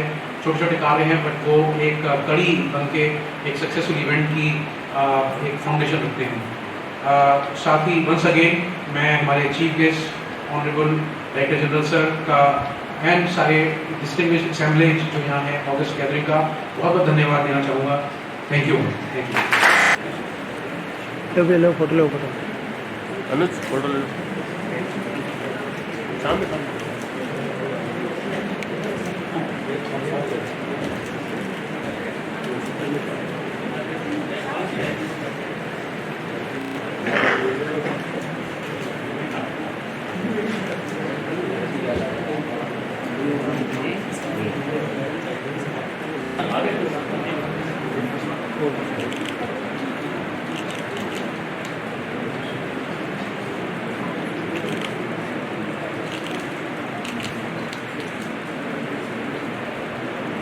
हो गया भाई, करूँ मेरा कैमरा नीचे होते हट जाइए।